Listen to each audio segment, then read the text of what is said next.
Hi friends, good morning. কেমন আছো সবাইকে? সবাই নিশ্চয়ই ভালো আছো, আমিও অনেক ভালো আছি। দেখো, আমি এখন চলে এসেছি আমার মামার বাড়ি। এটা হচ্ছে আমার মামার বাড়ির ঠাকুর। কিশোরাই, রাধারানী, গোপাল, মহাদেব, নারায়ণ, শিলা সমস্ত আছে। আর এই যে ইনি হচ্ছেন আমার মায়ের বড় জেঠু। ইনি চোখে অন্ধ ছিলেন, দেখতে পেতেন না কিছুই, কিন্তু বলে দিতে পারতো, কারোর স্পর্শে উনি বলে দিতে পারতো যে এটা কি, এর জীবনে কি হতে চলেছে সব কিছুই। আর আমার ঘুমিয়ে উঠতে একটু দেরি করেছি, তাই এই যে সকালবেলায় গরম চা খেয়ে নিলাম, আর ওইদিকে বাচ্চারা সব মুড়ি ঘুগনি খেতে বসে পড়েছে। বাড়িতে কিছু অনুষ্ঠান আছে মানেই বাঙালিদের ঘরে মুড়ি ঘুগনি হবেই।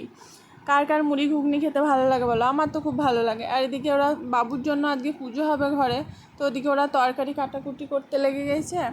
আর আমার বাবা ভোগ রাঁধবে বলে ওদিকে ভোগ রাঁধতে বসে পড়েছে। আর পায়েসটা শুধু বড় মা রেঁধেছে। আর এদিকে আমি আর আমার মামার মেয়ে ফুল তুললাম। ফুল তুলে মালা গাঁথবো, মালা গেঁথে ঠাকুরকে পরাবো। নিজের হাতে মালা গেঁথে ঠাকুরকে পরানো তো হয় না, এরম সৌভাগ্যও হয় না, তাই জন্য দোকান থেকে কিনে নিই। ঘরের গাছে অনেক ফুল আছে বলে ঘরের গাছের ফুল দিয়েই ঠাকুরকে মালা গেঁথে পরালাম। নিজের হাতে ঠাকুরকে তৈরি করে সাজানোর একটা অনুভূতিই আলাদা, তাই না বলো? দোকান থেকে তো কিনে এনে পরানোই যায়, কিন্তু নিজের হাতে মালা গেঁথে তো আর পরানো যায় না ঠাকুরকে, আর হয়ও না, আর কপালও থাকে না, সুযোগও থাকে না। তো আজ যখন সুযোগ আছে, তাই একটু ঠাকুরের জন্য ফুল তুলে মালা গেঁথে ঠাকুরের কাছে রেখে দিলাম। আর ফুলগুলো সব ঝুড়িতে সাজিয়ে রেখে দিয়ে এলাম। আর বাবু তো এখানে এসে খুব আনন্দেই আছে। মামার ছেলেদের সঙ্গে খুব খেলা, বোনরা ভাইরা ওকে সামলে দিচ্ছে, আমাকে কিছুই করতে হচ্ছে না বাবুর। শুধু ঘুম পাড়ানোর সময় আমাকে লাগছে, তাছাড়া খাওয়ানো, চান করানো, খেলাধুলা ওদের সঙ্গে ও সমস্তটা করছে। আর এদিকে দিদা ফল কেটে দিল, পুজো জোগাড়টা করে দিল। তারপরে এদিকে মামা এখানে ঠাকুরের পুজো করতে লেগে গিয়েছে। প্রত্যেকটা ঠাকুরকে একে একে স্নান করানোর পর নতুন পোশাক পরাবে। পোশাক নতুন কিনে এনেছি ঠাকুরের জন্য। ঠাকুরকেও স্নান করিয়ে পোশাক পরিয়ে সাজানো হবে। তারপর সবাই কিন্তু বললো কেমন লাগছে ঠাকুরকে। নিজে হাতে মামা সমস্ত ঠাকুরকে একে একে স্নান করায়, ঘি মাখিয়ে প্রত্যেকটা ঠাকুরকে স্নান করায়। কিশোরাইয়ের অঙ্গরাগ করানো হবে এবারে জন্মাষ্টমীর পরই, কারণ কিশোরাইয়ের গায়ের রঙগুলো উঠে গিয়েছে হালকা হালকা। হালকা হালকা না, পুরোটাই অনেকটাই প্রায় উঠে গিয়েছে, অনেক দিন অঙ্গরাগ করানো হয়নি। তো এই বছরে মনে হয় অঙ্গরাগ করানো হবে ঠাকুরের। তো একে একে মামার সমস্ত ঠাকুরকে স্নান করিয়ে পোশাক পরিয়ে দেবে।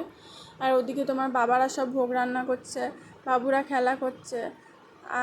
বাবুর জন্য এই মানসিকটা আমার দাদু করেছিল, কারণ আমার বাচ্চা আসতে একটু প্রবলেম হচ্ছিল, ওই জন্য তোমার দাদু কিশোরাইয়ের কাছে করেছিল। তো বাবু এখন একটু একটু খেতে শিখেছে, ওই জন্য এই বছরই ভাবলাম কি ভোগটা দিয়ে দিই। মানসিক বেশি দিন ফেলে রাখতে নাই, বাবু যেহেতু খুব ঝোঁক হয়ে যাচ্ছে, জেদ বেড়ে যাচ্ছে, ওই জন্য বাবুর আজকে ঘরে কিশোরাইয়ের পুজোটা দিয়ে নিচ্ছি। আর বৃহস্পতিবার দিন আছে এখানে খ্যাপা দারোগা বলে একটা জায়গা আছে, তো ওখানে বাবুর মানসিক আছে, ঘোড়া সিন্নি দিতে হয়, থান চাপাতে হয়, তো ওখানে পুজো দেবো। আসলে ওটা একটা পীর বাবার আশ্রম। ওর অনেক গল্প আছে, ওখানে হিন্দু, মুসলিম, জৈন, খ্রিস্টান সমস্ত রকম কাস্টেরই ওখানে পুজো দিতে আসে। প্রচুর দূর দূর দেশ থেকে লোক আসে। ভিডিওটা তোমাদেরকে কালকে শেয়ার করব, দেখতেই পাবে কত ভিড় হয়, কী রকম জায়গা, কি হয় দেখাবো তোমাদেরকে। মেলাও বসে প্রচুর। তো আজকে কিশোরাইয়ের ভোগ দিয়ে কালকে বাবুর মানসিক দিয়ে তারপর আমরা আবার রিসরা ফিরে যাব। তো এখানে প্রথমে ফলের ভোগটা মামা দিয়ে নিল, তারপর ওদিকে অন্যর ভোগ হলে রান্না সমস্ত সব কিছুই প্রায় হয়ে গেছে, শুধু বেগনি ভাজছে এদিকে, আর ফ্রাইড রাইসটা হলেই হয়ে যাবে। এদিকে ফ্রাইড রাইসটাও হয়ে গেছে, আর বড় মা নিয়ে চলে এসছে ভোগ, ঠাকুরের অন্নের ভোগটা। আর মামা একে একে অন্নের ভোগটা সব সাজিয়ে নিচ্ছে আর কি, কারণ প্রথমে সাজিয়ে নিলে তারপর সুবিধা হয়। একে একে তুলসী পাতা দিতে হবে প্রত্যেকটা থালাতে, তুলসী পাতা না দিলে সে ভোগ সম্পূর্ণ হয় না, সেটা সবাই জানো নিশ্চয়ই। তো একে একে ভোগ দিয়ে একটু পুজো হয়ে যাওয়ার পর তারপর ভোগ আরতি হবে। এখানে 2-3 টাইম আরতি হয়, একবার ভোরবেলায় হয়ে যায়। ভোরবেলার আরতিটা তোমাদের সঙ্গে শেয়ার করতে পারলাম না, কারণ ঘুম থেকে উঠতেই পারিনি। বলে না যে শ্বশুর বাড়িতে থাকলে ব্যাটারি ফুল চার্জ, আর বাপের বাড়িতে থাকলে ব্যাটারি লো চার্জ, সেই হয়েছে আমার বাপের বাড়ি আসলে একদম প্রেশার ডাউন হয়ে যায়, সারাদিন ঘুমাই আর শুয়ে থাকি। শুধু আমি নয়, এটা প্রত্যেকটা মেয়েরই হয়। মায়ের কাছে এলে তার একটা আলাদাই ব্যাপার। আর এখানে এলে বাবুকে সামলাতেও হয় না, দেখতেও হয় না। বাবুর মায়ের প্রতি, বাবার প্রতি অত ভ্রুক্ষেপ থাকে না। আর অন্য কোথাও গেলে তখন বাবা আর মাকে ছাড়া কারোর কাছে যায় না। এখানে আমার ভাইকে পেলেও আর কাউকে চাই না, ওদের সঙ্গে খুব ভালো থাকে। তো দেখো আরতিটা আস্তে আস্তে হচ্ছে, আর যেই আরতি আরম্ভ হয়েছে বাবু চলে এসছে কাঁসর ঘণ্টা বাজাবে বলে।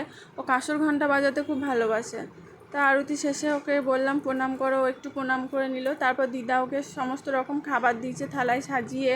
কিন্তু ওর এত ঘুম চলে এসেছিলো, সবার সঙ্গে খেলা করেছে, সে সকাল 6টায় উঠেছে, তারপর থেকে একটু ঘুমায়ও নি কিছুই না, খিদেও পেয়ে গেছে, ঘুমও এসছে তো ঝোঁক। তারপর ওর বাবা ওকে একটু ঘুরিয়ে নিয়ে আসলো। তারপর আমি ওকে খাইয়ে পরে ঘুম পাড়িয়ে দিয়েছিলাম। তারপর আস্তে আস্তে যে লোক নিমন্ত্রিত ছিল তারা সব আস্তে আস্তে চলে এসেছিলো। তো আমিও মামিদের সঙ্গে একটু হাতে হাতে পরিবেশন করে দিয়েছিলাম। তো ওকে ঘুম পাড়িয়ে তারপর আমি এদিকে সব খাবার দাবার পরিবেশন করতে লাগলাম। আমরা পরিবেশন করে খেতে থাকি। তোমরা পুরো ভিডিওটা দেখতে থাকো। ভালো লাগলে লাইক কমেন্ট শেয়ার করে দিও। জানি অত গুছিয়ে কথা বলতে পারি না, তাও যেটুকু বললাম ভালো লাগলে লাইক করো বা